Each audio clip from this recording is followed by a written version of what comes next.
Hello my dear students, today in our English class we are going to start our class 5th marigold book का unit 10 का lesson Malu and भालू करने जा रहे हैं। तो चलिए स्टार्ट करें हम। क्या है मालू और भालू की स्टोरी एंड मालू और भालू कौन है। तो चलिए स्टार्ट करें इस चैप्टर को। High up in an icy layer. High up का मतलब क्या होता है बेटा, बहुत ऊंचाई पे। आइसी लेयर का मतलब होता है बर्फ़ से ढकी हुई, जहाँ पे बर्फ़ की लेयर्स बनी होती हैं। तो वहाँ पे lived a little polar bear. कौन रहता था? एक छोटा सा पोलर बियर। पोलर होता है ठंडा एरिया जहाँ पे सारे साल बर्फ़ होती है, और बियर होता है भालू। तो ऐसी जगह में बर्फ़ में रहने वाले भालू को बोला जाता है पोलर बियर। तो वहाँ पे एक पोलर बियर रहता था। कहाँ पे? बहुत आइसी लेयर्स के बीच में, मतलब ठंडे एरिया के बीच में एक पोलर बियर रहता था। Snow white, snow bright was her main. Snow white मतलब बर्फ़ जैसी सफ़ेद, एंड स्नो ब्राइट का मतलब होता है बर्फ़ के जैसी चमकने वाला। मेन मतलब होता है गले के बाल। तो जो भालू के गले के बाल थे वो बर्फ़ के जैसे चमक रहे थे और बर्फ़ के जैसे सफ़ेद थे। मालू भालू वॉज हर नेम, और उसका नाम क्या था? मालू भालू। और वो एक फीमेल थी। फीमेल का मतलब एक लड़की थी। वो कैसे? हर नेम लिखा हुआ है तो हमें पता चल गया कि वो एक लड़की थी। मालू उसका नाम था और वो एक भालू थी और वो एक लड़की थी। तो वेरी सून अवर मालू भालू learn the things her parents new. कहते जो मालू भालू थी ना, वो बहुत जल्दी वो सारी चीज़ें सीख गई जो उसके पेरेंट्स को पता थी। उसके मम्मी पापा को भी जो जो चीज़ें आती थी, मालू भालू भी बहुत फटाफट से उन सभी को सीख गई थी। Fish to catch big and small, Malu was a clever girl. कहते कि बड़ी और छोटी फ़िश को कैसे कैच करना है ये मालू भालू को बहुत आराम से पता चल गया था, क्योंकि वो एक बहुत ही चालाक लड़की थी, बहुत ही क्लेवर लड़की थी। Malu said to her mother one day. एक दिन मालू ने अपनी मम्मी को कहा, माँ, mummy, I am going far out to play. मैं बहुत दूर बाहर खेलने जाना चाहती हूँ। I want to see that thing that life. मैं उन सभी चीज़ों को देखना चाहती हूँ जो दुनिया में हैं। There beyond the big blue sky. और मैं जहाँ तक भी ये बड़ा स्काई मतलब आसमान मुझे दिखाई देता है, उसके पास क्या है, उसके पार क्या है और कहाँ तक एंड है, मैं वो सब देखना चाहती हूँ। A little patience child said मम। मम्मी ने क्या कहा? बेटा थोड़ा सा धीरज रखो, थोड़ा सा पेशेंस रखो। In the summer when next it comes. कहते जब अगला समर आएगा, मतलब अगली गर्मियाँ आएगी, तब तुम चली जाना। Summer, patience, what a test.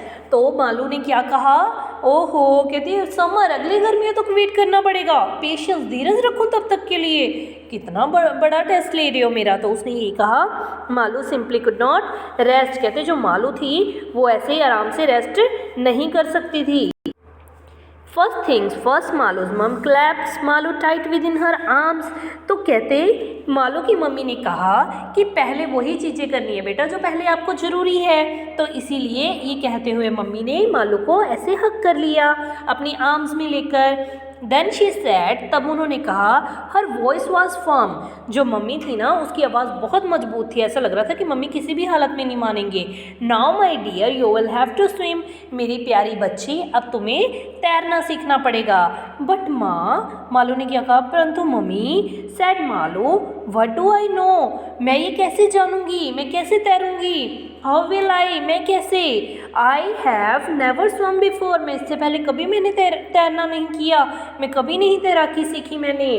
Don't worry dear said Malu's mother. Malu की मम्मी ने क्या कहा? बेटा चिंता मत करो, डू एज आई डू, वैसे ही करते रहो जैसे मैं करूँगी।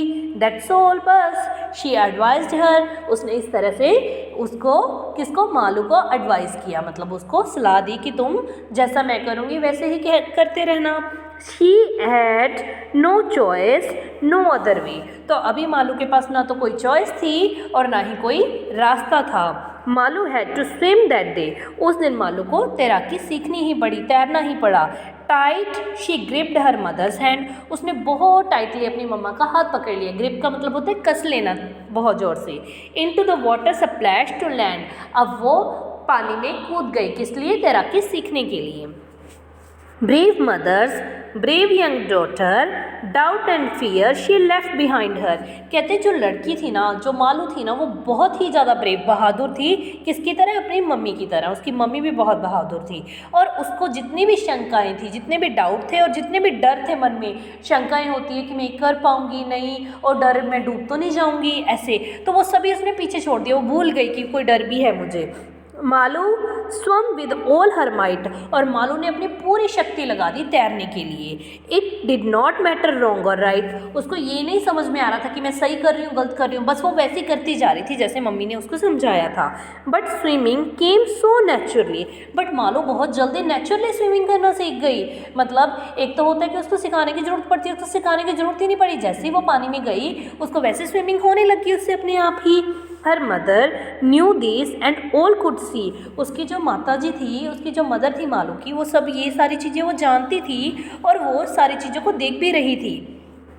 फियरलेस वॉज मालू, वो क्या देख रही थी कि जो मालू है उसके अंदर बिल्कुल भी डर नहीं है, वो बिल्कुल भी नहीं डर रही है। दिस शी न्यू, वो जानती थी ये बात। Not just brave but special too, वो ये बहुत अच्छे से जानती थी कि जो मेरी बेटी मालू है ना, वो सिर्फ बहादुर ही नहीं है बल्कि वो बहुत स्पेशल भी है। जैसे कि हर बच्चा अपने मदर्स के लिए स्पेशल होता है, वैसे ही जो मालू है वो भी बहुत स्पेशल गर्ल है। तो इस तरह से बेटा ये होता है हमारा चैप्टर यहीं पे कंप्लीट। तो आपको ये कैसी लगी स्टोरी मुझे ज़रूर बताइएगा कमेंट में। Thank you and have a nice day.